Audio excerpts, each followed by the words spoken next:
सत्ता के नए केंद्र में, शक्ति के नए केंद्र में एक नया दौर शुरू होता है कौशाम्बी के निकट, जहां गुप्त एम्पायर का उदय होता है। इससे पहले हमने पढ़ा था कि मगध, मगध के बाद विदिशा, प्रतिष्ठान, साकल और फिर इसके बाद पेशावर, पेशावर के अलावा मथुरा, ये सब शक्ति के नए केंद्र के तौर पर उभरे थे।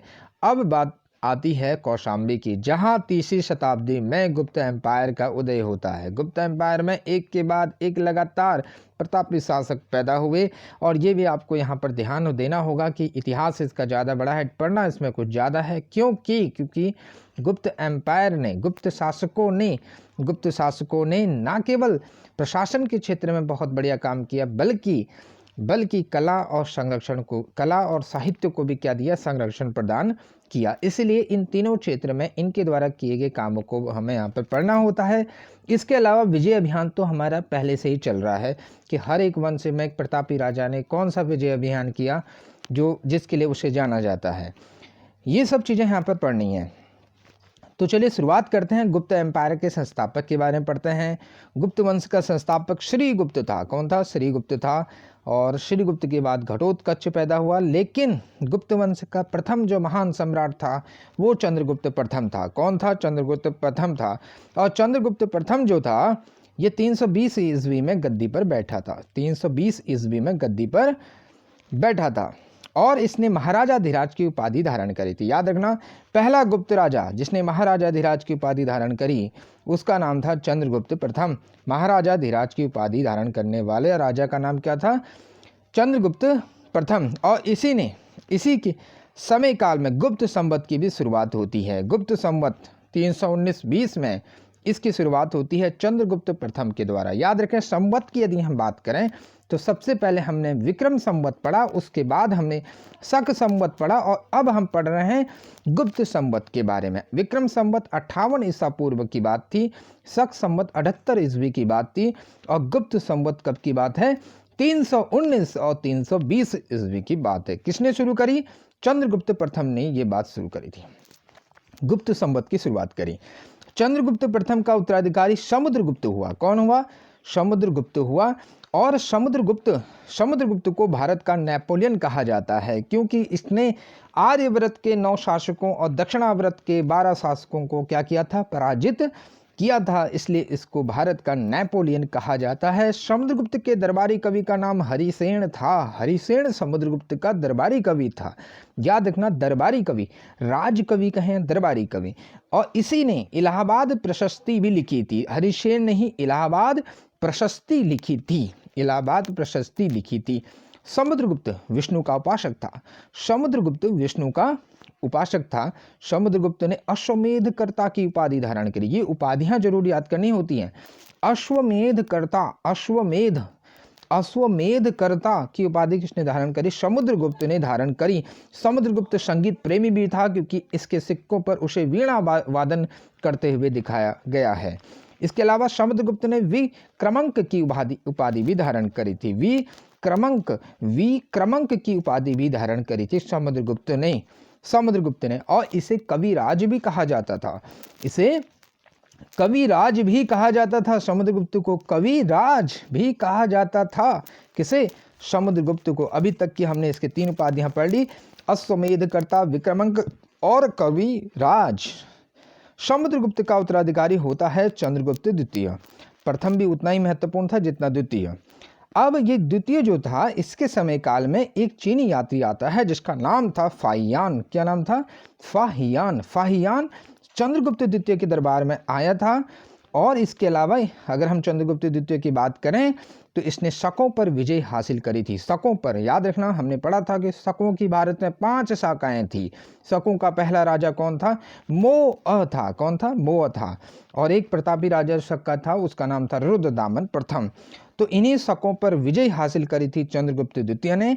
और इसी विजय के उपलक्ष्य में इसने चांदी के सिक्के जारी करे थे। याद रखना, चांदी के सिक्के जारी करे थे, सोने के नहीं। चांदी के सिक्के क्या करे? जारी करे थे। चंद्रगुप्त द्वितीय ने। आगे बढ़ते हैं। चंद्रगुप्त द्वितीय का उत्तराधिकारी होता है कुमारगुप्त प्रथम, जिसको गोविंद गुप्त भी कहा गया है। कुमारगुप्त ने ही नालंदा विश्वविद्यालय की स्थापना करी थी। नालंदा विश्वविद्यालय, आगे हम इसका नाम फिर से पढ़ेंगे। नालंदा विश्वविद्यालय को लेकर और इतिहास में कुछ और है जो आगे हम पढ़ेंगे। यहाँ पर ध्यान देना कि नालंदा विश्वविद्यालय की स्थापना कुमारगुप्त ने करी थी। किसने करी थी? कुमारगुप्त ने करी थी। कुमारगुप्त का उत्तराधिकारी होता है स्कंदगुप्त, और स्कंदगुप्त ने सुदर्शन झील का पुनरुद्धार किया था। गिरनार पर्वत पर स्थित सुदर्शन झील का पुनरुद्धार किसने करवाया? स्कंदगुप्त ने करवाया था। स्कंदगुप्त ने पर्णदत्त को सौराष्ट्र का गवर्नर नियुक्त करा था। ये बात यहाँ पर लिखिए, सौराष्ट्र गुजरात की बात हो रही है। और जो महत्वपूर्ण बात है स्कंदगुप्त की और जो इसके विजय अभियानों में इसको श्रेष्ठ बनाती है वो ये है कि इसके शासनकाल में हूणों का क्या हुआ था? आक्रमण शुरू हो गया था। आक्रमण शुरू हो गया था। यहाँ पर ये बात क्लियर नहीं है कि क्या स्कंदगुप्त हूणों के आक्रमण को रोक पाया।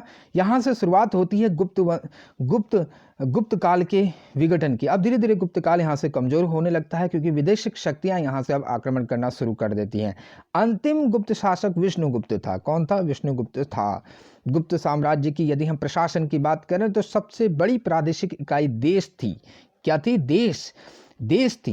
देश थी। उसके बाद दूसरी प्रशासनिक जो इकाई थी वो भुक्ति थी। क्या थी? भुक्ति। देश, फिर उसके बाद भुक्ति। देश, फिर उसके बाद भुक्ति। भुक्ति के नीचे क्या था? विषय। भुक्ति के नीचे क्या था? विषय। तो ये तीन चीजें याद करना, देश, भुक्ति और विषय। देश के मुखिया को दिया कहें तो देश के शासक को गोपना कहा जाता था। क्या कहा जाता था? गोपना कहा जाता था। जबकि भुक्ति के शासक को उपरिक कहा जाता था। भुक्ति के शासक को क्या कहा जाता था? उपरिक कहा जाता था। और विषय के प्रमुख को क्या कहा जाता था? विषयपति कहा जाता था। एक बार फिर से ध्यान दीजिए, देश के शासक को कहा जाता था गोपना। क्या कहा जाता था? गोपना कहा जाता था। जबकि उपरिक किसे कहा जाता था? भुक्ति के शासक को कहा जाता था। और विषय के मुखिया को क्या कहा जाता था? विषयपति कहा जाता था। पुलिस विभाग के अधिकारी को दंडपाशी कहा जाता था। और पुलिस विभाग के जो साधारण कर्मचारी होते थे उनका नाम चाट और भाट नाम था उनका। क्या नाम था? चाट और भाट। ये चाट निकाल देते होंगे दूसरों की, नाम इनके ऐसे हैं। प्रशासन की सबसे छोटी इकाई ग्राम थी जो कि आमतौर पर होती है। और ग्राम सभा का जो मुखिया होता था वो ग्रामिक कहलाता था। अन्य सदस्य महत्तर कहलाते थे। याद रखना, ग्राम सभा के जो सदस्य होते थे उनको महत्तर कहा जाता था। ग्राम समूह की छोटी इकाई को पैठ कहा जाता था। लो जी, एक नया वर्ड यहाँ पर आया कि ग्राम समूह की छोटी इकाई को पैठ कहते थे। क्या कहते थे? पैठ। गुप्त शासक कुमारगुप्त के दामोदरपुर ताम्रपत्र में भूमि बिक्री संबंधी अधिकारियों के क्रियाकलापों का उल्लेख है। तो प्रश्न पूछा जा सकता है और पूछा भी गया कि दामोदरपुर ताम्रपत्र किसका है? कुमारगुप्त नामक गुप्त शासक का है। कुमारगुप्त का है ये ताम्रपत्र। दामोदरपुर ताम्रपत्र किसका है? कुमारगुप्त का है। कितना राजस्व इकट्ठा होता था?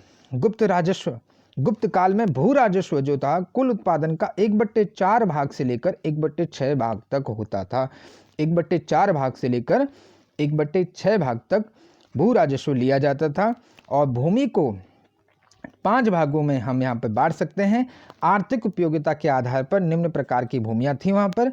क्षेत्र, वास्तु, चारागाह भूमि, शिल और अपरहत। क्षेत्र कृषि करने योग्य भूमि को कहते थे।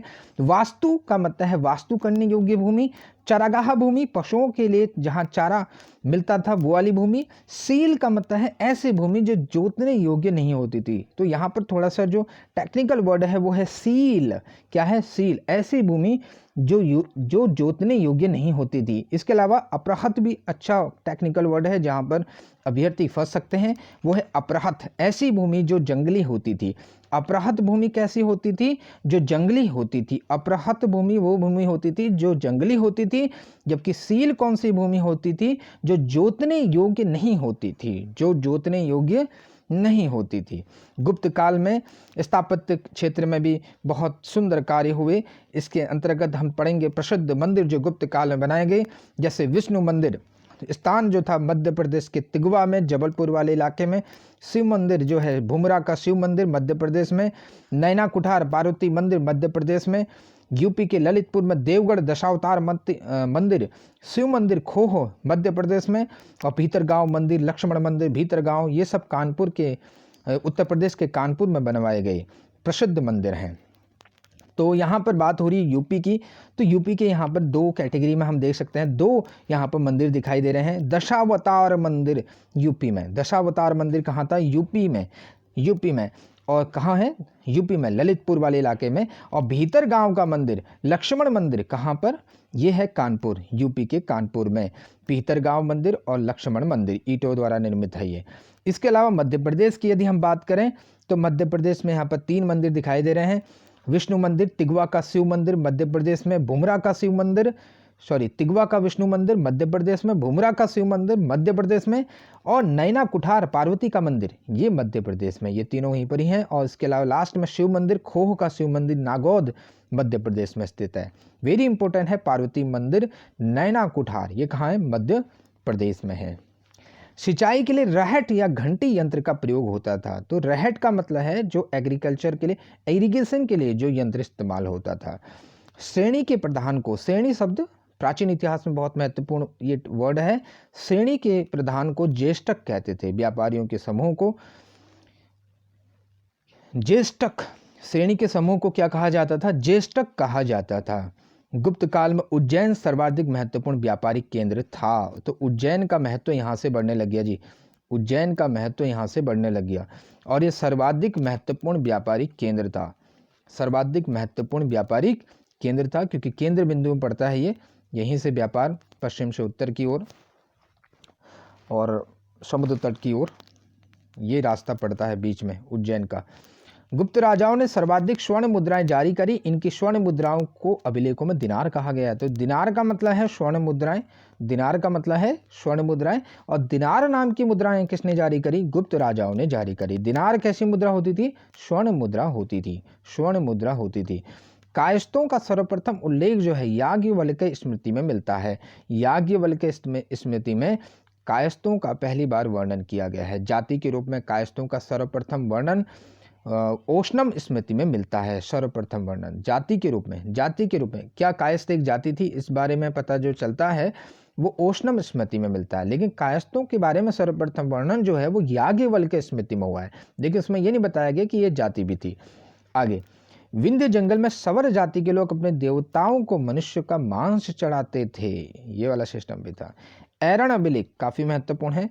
पहली बार किसी के सती होने का प्रमाण जो मिलता है वो भानुगुप्त के ऐरण अभिलेख से मिलता है। ऐरण अभिलेख ये हमने शुरुआत में ही पढ़ लिया था पार्ट 1 में कि ऐरण अभिलेख में सती होने की बात की गई है। किसी के सती होने का जो प्रमाण मिलता है पहली बार ये भानुगुप्त के ऐरण अभिलेख में मिलता है। तो ऐरण अभिलेख किसका है? भानुगुप्त का है, जिसमें किसी भोजराज की मृत्यु पर उसकी पत्नी के सती होने का उल्लेख है। तो ऐरण अभिलेख किसका है? भानुगुप्त का है। किससे संबंधित है? पहली बार इसमें पता चलता है किसी के सती होने का। ओके, गुप्त काल में वैश्यावृत्ति करने वाली महिलाओं को गणिका कहा जाता था। वैश्यावृत्ति के अलग अलग नाम हैं, गणिका, ऐसी वृद्ध वैश्याओं को कुट्टनी कहा जाता था। गुप्त सम्राट वैष्णव धर्म के अनुयायी थे। उन्होंने इसे राजधर्म भी बनाया था। याद रखना, वैष्णव धर्म के अनुयायी थे और यही इनका राजधर्म था। विष्णु का वाहन गरुड़ गुप्तों का राज चिन्ह था। तो राज चिन्ह क्या था गुप्तों का? विष्णु का वाहन गरुड़ था। क्या था? गरुड़।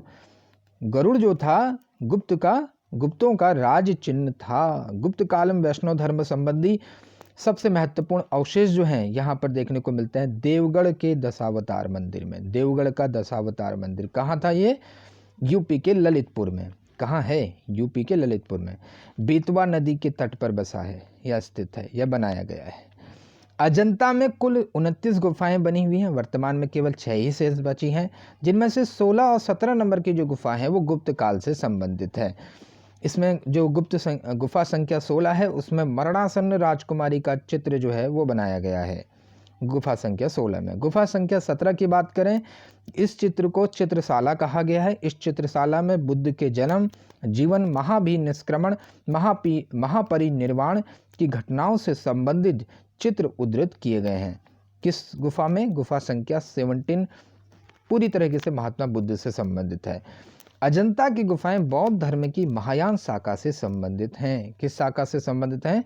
महायान शाखा से संबंधित है। महायान और हीनयान बौद्ध धर्म के दो संप्रदाय। गुप्त काल में निर्मित अन्य गुफा जो है वो है बाघ की गुफा। कौन सी गुफा है? बाघ की गुफा, जो मध्य प्रदेश में है। विंध्य पर्वत को काट कर बनाई गई थी। गुप्त काल, चंद्रगुप्त द्वितीय के शासनकाल में संस्कृत भाषा का सबसे प्रसिद्ध कवि कालिदास था। तो कालिदास भी गुप्त काल के ही थे। तो कालिदास किसके दरबार में थे?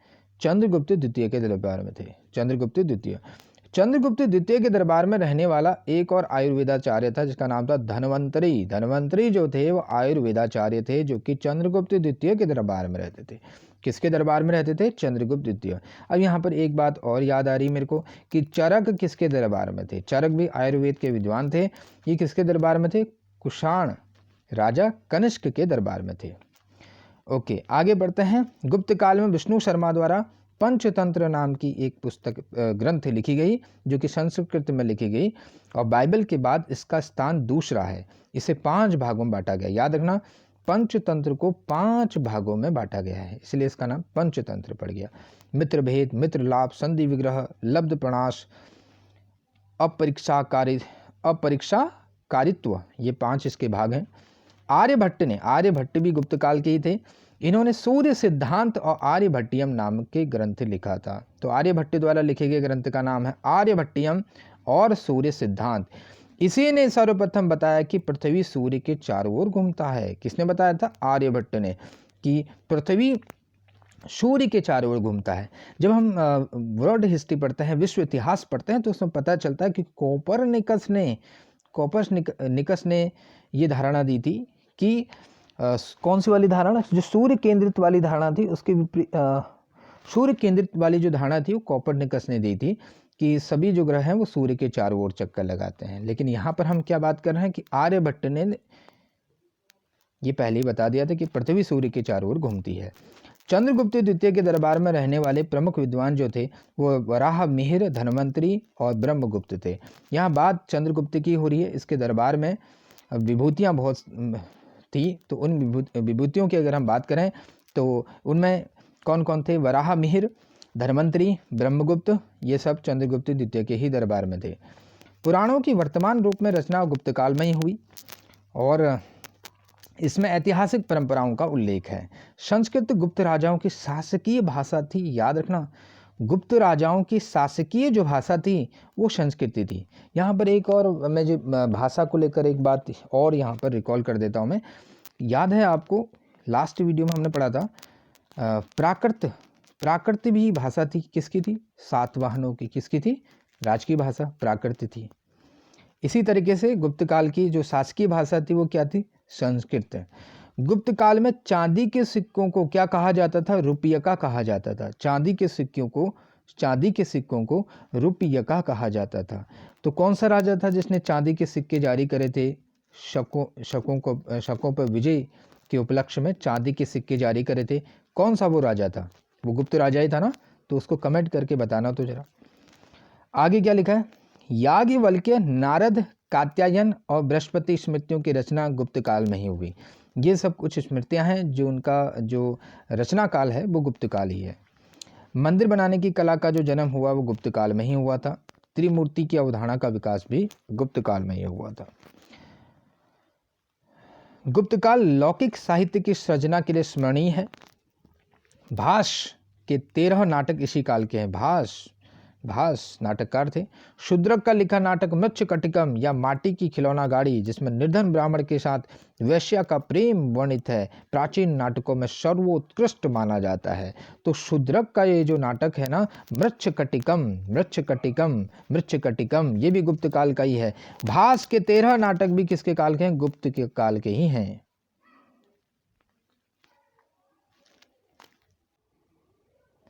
कालिदास की रचना इसी समय लिखी गई थी। कालिदास की जो प्रमुख रचना है अभिज्ञान शाकुंतलम, राजा दुष्यंत और शकुंतला की प्रेम कथा है। इसमें अभिज्ञान शाकुंतलम की जो रचना है वो भी इसी समय काल की है, जिसका अनुवाद यूरोपीय भाषाओं में हुआ। ऐसी दूसरी रचना है भगवत गीता, जिसकी यूरोपीय भाषा में अनुवाद हुआ था। सांस्कृतिक उपलब्धियों के कारण गुप्त काल को भारतीय इतिहास का स्वर्ण युग कहा जाता है। तो भारतीय इतिहास का स्वर्ण युग किसे कहा जाता है? किसे कहा जाता है? गुप्त काल को कहा जाता है सांस्कृतिक उपलब्धियों की वजह से। किसे कहा जाता है? किस वजह से कहा जाता है? सांस्कृतिक उपलब्धियों की वजह से कहा जाता है। जैसा कि हमने देखा बहुत सारे मंदिर इसी समय काल में बने थे। मंदिर स्थापत्य कला का जो विकास हुआ है वो इसी समय काल में हुआ था। त्रिमूर्ति की अवधारणा का विकास भी गुप्त काल में हुआ था। नए नए नाटक, नए नए रचनाएं, नए नए ग्रंथ जो हुए थे, वो जो निर्मित हुए थे, वो इसी समय काल में बनाए गए थे, गुप्त काल में ही। आगे इसमें है पुष्यभूति वंश यानी कि वर्धन वंश। वर्धन वंश भी हम यहाँ पर खत्म करते हैं इसको आज। क्या है इसमें कुछ खास, जरा पढ़ते हैं इसके बारे में। गुप्त वंश जब पतन हो गया गुप्त वंश का, तो उसके बाद नए राजवंशों का उद्भव हुआ। उनमें मैत्रक, मौखरी, पुष्यभूति, परवर्ती गुप्त और गौड़ प्रमुख थे। प्रश्न बन सकता है कि गुप्त वंश के बाद जो नए राजवंश हुए वो कौन कौन थे? मैत्रक, मौखरी, पुष्यभूति, परवर्ती गुप्त और गौड़, ये पता होना चाहिए। कम से कम इतनी तो यहाँ पर अंडरस्टैंडिंग रहनी चाहिए कि गुप्त वंश के बाद मैत्रक, मौखरी, पुष्यभूति, परवर्ती गुप्त और गौड़ जैसे राजवंश पैदा हुए। इन राजवंशों में पुष्यभूति वंश के शासकों ने सबसे विशाल साम्राज्य स्थापित किया। पुष्यभूति वंश का संस्थापक कौन था? पुष्यभूति था, उसी के नाम पर पुष्यभूति वंश पड़ा। राजधानी थानेश्वर थी। राजधानी क्या थी? थानेश्वर। लो जी, एक और शक्ति का नया केंद्र उभर कर आया, थानेश्वर। क्या आया? थानेश्वर। याद करिए, मगध से होते हुए विदिशा। विदिशा के बाद हम कहाँ चले गए थे? विदिशा के बाद हम कहाँ गए थे? प्रतिष्ठान, बीच में फिर शाकल भी आ गया था, फिर पुरुषपुर यानी कि पेशावर, फिर मथुरा, और अभी हमने पढ़ा था कौशाम्बी, और ये अब आ गया थानेश्वर। क्या आ गया? थानेश्वर। थानेश्वर। प्रभाकर वर्धन इस वंश के स्वतंत्रता का जन्मदाता था तथा प्रथम प्रभावशाली शासक था, जिसने परम भट्टारक, महाराजाधिराज जैसे सम्मानजनक उपाधियां धारण करी थी। तो प्रभाकर वर्धन के बारे में जरूर पढ़ना चाहिए कि क्या उसने उपाधियां धारण करी। परम भट्टारक और महाराजाधिराज जैसी उपाधियां धारण करने वाले पुष्यभूति वंश का राजा कौन था? प्रभाकर वर्धन था। प्रभाकर वर्धन था। आगे बढ़ते हैं। प्रभाकर वर्धन की पत्नी यशोमती से 2 पुत्र हुए थे, राज्यवर्धन और हर्षवर्धन, और एक कन्या भी हुई थी, राज्यश्री। राज्यश्री का जो विवाह हुआ था वो कन्नौज के मौखरी राजा ग्रहवर्मा के साथ हुआ। याद करिए, प्रभाकर वर्धन के 3 बच्चे हुए, 2 लड़के और 1 लड़की। 2 लड़के जो थे वो राज्यवर्धन और हर्षवर्धन थे, और जो कन्या हुई उसका नाम था राज्यश्री। राज्यश्री की शादी हुई थी कन्नौज के मौखरी राजा ग्रहवर्मा के साथ हुई। किसके साथ हुई? ग्रहवर्मा। मालवा के शासक देवगुप्त ने ग्रहवर्मा की हत्या कर दी। ग्रहवर्मा की हत्या कर दी। कौन था ग्रहवर्मा? कन्नौज का मौखरी राजा था, उसकी हत्या कर दी और राज्यश्री को बंदी बनाकर कारागार में डाल दिया। फिर आता है भाई, ऑब्वियस बात है, भाई यहाँ पर आएंगे, बहन को कारागार में डाल दिया। तो राज्यवर्धन आता है, राज्यवर्धन ने देवगुप्त को मार डाला। मालवा के शासक देवगुप्त को मार डाला, परंतु देवगुप्त के मित्र गौड़ नरेश शशांक ने धोखा देकर राज्यवर्धन की हत्या कर दी। एक और यहाँ पर सत्ता का जो केंद्र आता है वो गौड़ था। हमने पढ़ा था कि गुप्त वंश के बाद मौखरी और गौड़ भी नए राजवंश पैदा हुए थे। तो गौड़ नरेश शशांक यहाँ पर आता है और राज्यवर्धन की हत्या कर देता है। अब बात है कि राज्यवर्धन की मृत्यु के बाद क्या होता है। 16 वर्ष का बंदा एक व्यक्ति था जिसका नाम था हर्षवर्धन। ये बनता है अगला राजा, थानेश्वर की गद्दी पर बैठता है। राज्यवर्धन की मृत्यु के बाद 16 वर्ष की अवस्था में हर्षवर्धन क्या करता है? थानेश्वर की गद्दी पर बैठता है। ये बात कब की है? ये बात है 606 ईस्वी की है। कब की है? 606 ईस्वी की ये बात हो रही है। और परम भट्टारक नरेश की उपाधि धारण करता है। परम भट्टारक नरेश, लो जी, वो प्रभाकर वर्धन ने तो परम भट्टारक की उपाधि धारण करी थी, लेकिन इन्होंने परम भट्टारक नरेश की उपाधि धारण कर दी। हर्ष ने शशांक को पराजित करके कन्नौज पर अधिकार कर लिया। हर्ष ने क्या किया? शशांक को पराजित किया, बदला लिया और कन्नौज पर अधिकार कर लिया। अब ये कन्नौज सत्ता का नया केंद्र आता है और उसने उसे राजधानी बनाया। थानेश्वर से कहाँ राजधानी ले गया? हर्ष कन्नौज ले गया। कहाँ ले गया? कन्नौज। अब ये कन्नौज की लड़ाई होगी आगे। हर्ष और पुलकेशिन द्वितीय के बीच नर्मदा नदी के तट पर युद्ध हुआ जिसमें हर्ष की पराजय हुई। बहुत इंपॉर्टेंट है कि पुलकेशिन द्वितीय ने हर्ष को हरा दिया। नर्मदा नदी के तट पर युद्ध हुआ था। चीनी यात्री ह्वेनसांग हर्षवर्धन के समय काल में आया था। हर्षवर्धन के शासनकाल में चीनी यात्री कौन सा आया था? ह्वेनसांग। इससे पहले हमने फाइयान भी पढ़ा था। फाइयान किसके शासनकाल में आया था? जरा बताइए कमेंट करके। चीनी यात्री ह्वेनसांग किसके शासनकाल में आया? हर्षवर्धन के समय काल में आया था। हर्षवर्धन के समय काल में आया था। हर्ष 641 ईस्वी में अपने दूत चीन भेजे थे इसने। 643 और 645 में 2 चीनी दूत इसके दरबार में भी आए थे। हर्ष ने कश्मीर के शासक से बुद्ध के दंत अवशेष बलपूर्वक प्राप्त किए थे। तो वो राजा कौन सा था जिसने बुद्ध के दंत अवशेष बलपूर्वक प्राप्त किए थे? कश्मीर के शासक थे, उसका नाम था हर्ष। क्या नाम था? हर्ष नहीं, बुद्ध के दंत अवशेष बलपूर्वक प्राप्त किए थे। हर्ष के पूर्वज भगवान शिव और सूर्य के अनन्य उपासक थे। प्रारंभ में हर्ष भी अपने कुल देवता शिव का परम भक्त था।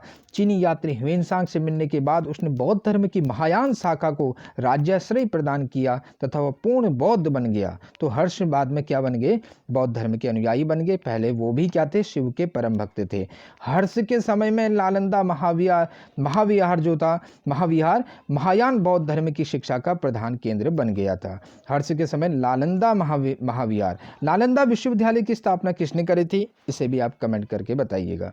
हर्ष के समय में प्रयाग में प्रति 5वें वर्ष में एक समारोह आयोजित किया जाता था जिसे क्या नाम दिया गया? महामोक्ष परिषद। याद रखिएगा, महामोक्ष परिषद का आयोजन कहाँ होता था? प्रयाग में होता था। कहाँ होता था? प्रयाग में। कितने वर्ष बाद होता था? प्रति 5वें वर्ष में होता था।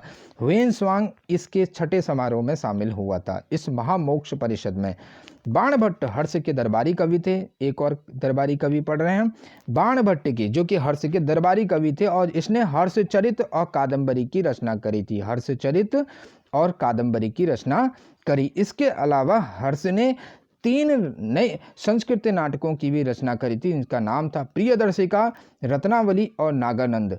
प्रियदर्शिका, रत्नावली और नागानंद नाम के संस्कृत नाटकों की रचना किसने करी? हर्ष ने करी थी। कहा यह जाता है कि धावक नाम के कवि ने हर्ष से पुरस्कार लेकर उसके नाम से ये तीनों नाटक लिख दिए। जिसने भी लिखे, हमें तो ये याद करना है कि हर्ष के 3 नाटकों के नाम क्या थे? प्रियदर्शिका, रत्नावली, नागानंद। हर्ष को भारत का अंतिम हिंदू सम्राट कहा गया है। याद रखना, हर्ष को भारत का अंतिम हिंदू सम्राट कहा गया है, लेकिन वह न तो कट्टर हिंदू था और न ही वो सारे देश का शासक था। ये भी याद रखना। हर्ष के अधीनस्थ शासक महाराज या महासामंत कहे जाते थे।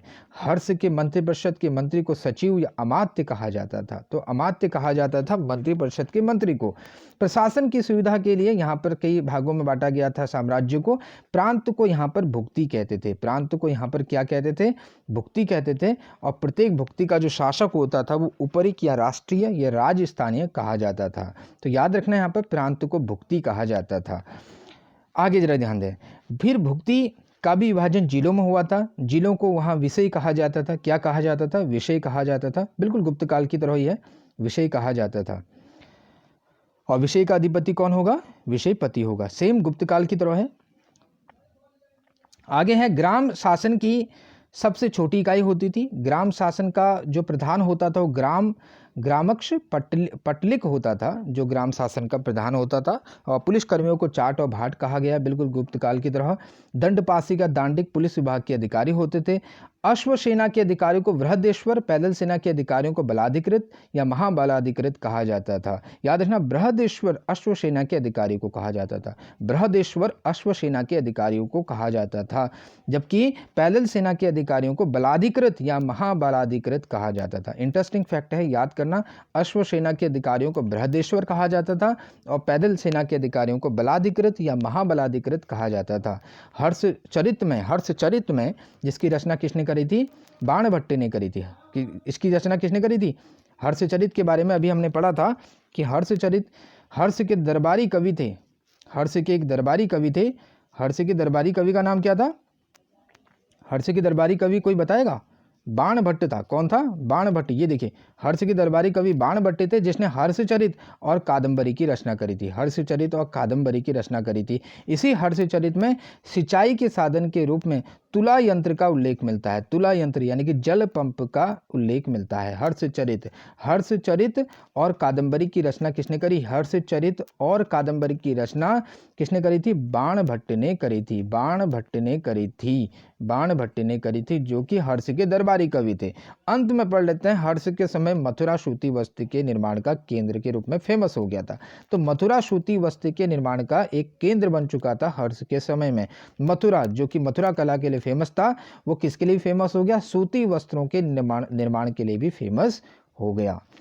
तो यहाँ पर इस वीडियो को हम यहीं पर एंड करते हैं। आते हैं नए टॉपिक को लेकर नई वीडियो में। नमस्कार।